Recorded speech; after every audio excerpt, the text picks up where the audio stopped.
Hello everyone, welcome back to Hills and Hollers Homesteading and Prepping. I'm Mike, and today it's another vehicle session. I'm sitting out here while it's raining, and the boy's in with his appointment. So, getting a little time here to get a video in. And I wanted to talk to you guys a little bit. I did the video I did the other day about the area where I'm preparing for the pigs. So the guys from the NRCS come down, the part of the USDA, and they help landowners, new farmers, with all kinds of different programs. They'll do like spring and pond development and fencing programs and all kinds of grazing programs and things like that. And it's really good to learn about that kind of stuff, because there's a lot of folks out there who may have some property, but they don't have the ability or the finances or something like that, or limited finances to develop that property for farming, or just, to even expand their opportunities. And it was just an amazing interaction that I had with them, because they have so many things going on and so many different programs and stuff. And I mean, you're talking most of this stuff, it's a cost share, and it's like a 90% cost share where they're picking up 90% of the tab. And that makes a huge difference, especially when you're looking at something like say if we want to develop a well on our property, and they're just, what was it? I think $23,000 is about the average. So they're picking up 90% of that, and we'd be picking up $2,300. So that's something that now we're definitely going to be looking at, and that's just mostly, to me, having our own well is something that I would absolutely positively just love. That's one more step off the grid. That's one more step of less dependence from the grid. And then, as solar kind of builds, we'll probably look at something like that. But, in previous videos, I've talked about solar. Yes, I'd like to do it, but the upfront cost right now, and by the time, like I said, if you do like an off-grid system for our entire home, we're looking at probably $30,000, and that's after the 26% federal tax credit. And then by the time you pay that off, and just to keep a payment low, keep it within your usual monthly electric bill, you're still looking at about $170, $180 a month, which is about what our electric bill is. After about 15, 20 years, you got to start replacing batteries. I take that back. So the batteries, depending on what kind of batteries you get, and what your average sunlight hours are per day, and what your load pool on it is, you can get 5 to 15 years out of batteries, and you're looking at $1,200 to $1,500 per battery, and you're talking a battery bank of 8, 10, 12 batteries, depending on how big your system is. So, the security of being off the grid and not dependent on the grid is one thing, but really there's no cost offset there for us, not that we can find anyways. So right now it's just something that we're kind of putting on the back burner. We're not completely eliminating it now, but until battery technology and solar panel efficiency and reliability improves, again, I think that's just something we're just going to kind of set on. We'll keep our eyes open for it though, and keep watching the stuff as it comes out and everything, and read reviews and see what the dependency and the lifespan on a lot of this is, because it just, to put $30,000 in something to eliminate electric bill while I'm still paying for that. And then in 15 years, I'm probably going to have to put out another big expense. And in 20 years, 25 years, another big expense.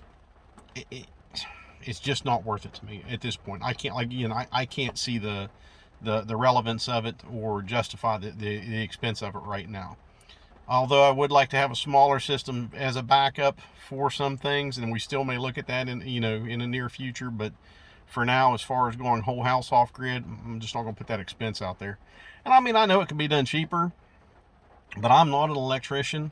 And, if I'm going to build something like that to put my house on, again, it's just something I'm not, I think the time, the risk in it, again, is just not there.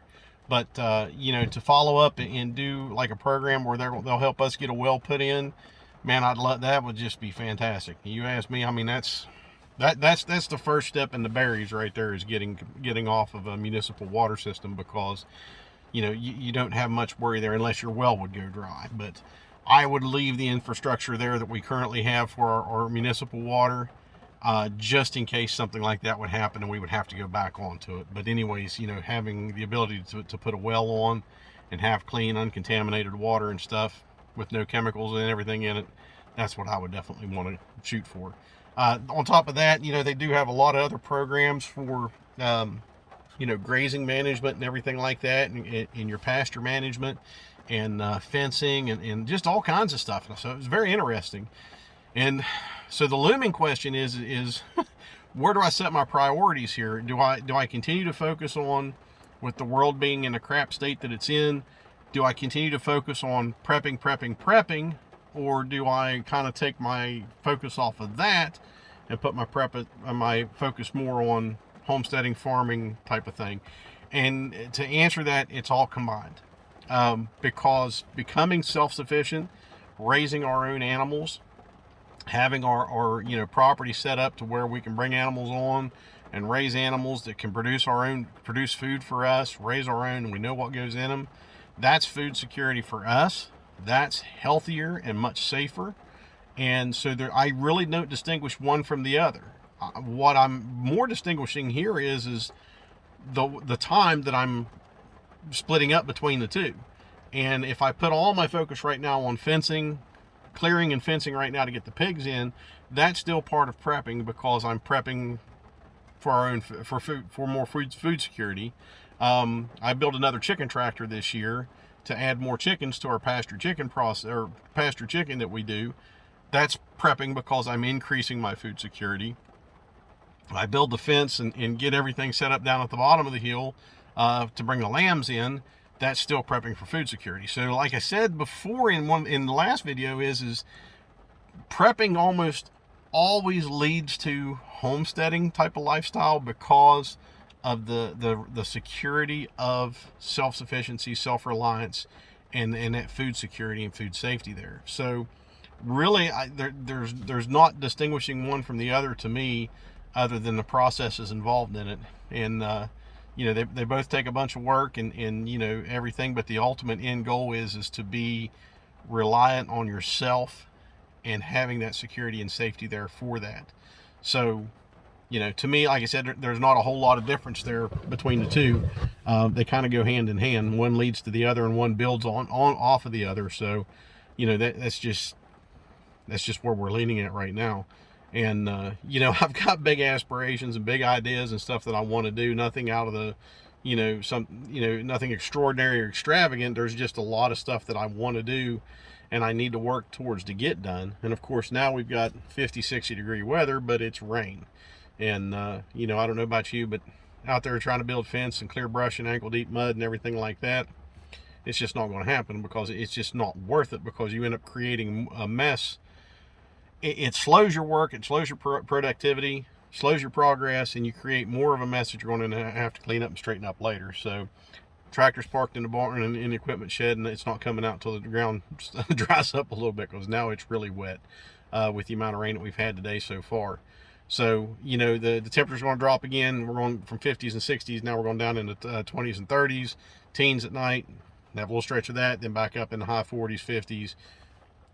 Welcome to West Virginia. It's that time of year again, where we get all 4 seasons, you know, usually within a couple of days here, and usually at least 3 of them in one day. So, you know, we work with it. We do what we need to do. The spring that's out there that was in the last video, they're talking about coming in and developing it, and probably putting a cistern in there to kind of catch that water, because now it's just kind of running right down over the hill as it overflows. Well, as before, it just previously overflowed out of the bathtub when it was still running out of the pipe. But I'll try to get the thing unplugged if there is truly a plug in there. If there was an old spring box that was ever built there, they can't find it. It's not like a structure you could see. I don't know if it was buried or water, if they just drilled and stuck a pipe back in the hole there.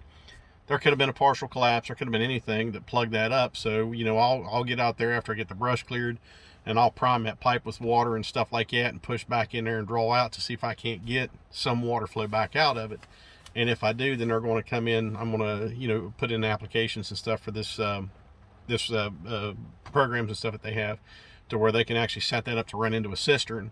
And off of that cistern, I can run water down in 2 different directions to a trough down in the top of the bottom meadow, and then run another line down to like a little hydrant water source down there where I can open up and run water out of it down there to water in different parts of that property, that part of the property and stuff. So yeah, there's a lot of stuff, like I said, very exciting. That kind of progress just, call me strange, but I mean, to me, that's exciting stuff, because it just adds and fuels to the lifestyle that I'm craving and I'm desiring, that we're working towards right now. So, and then of course we'll get that done to be able to take care of the animals that we have and we're going to have in that part of the property, and then later we'll focus on the back part of the property where where we'll run the cattle and stuff at. So get all that done, get the infrastructure in place, get the water set up out there, because there's a couple springs out there that I can easily set up and develop and stuff. So yeah, fencing and stuff like that. Like I said, there's a lot of work to do, but there's light at the end of the tunnel. It's a long tunnel, but it's there.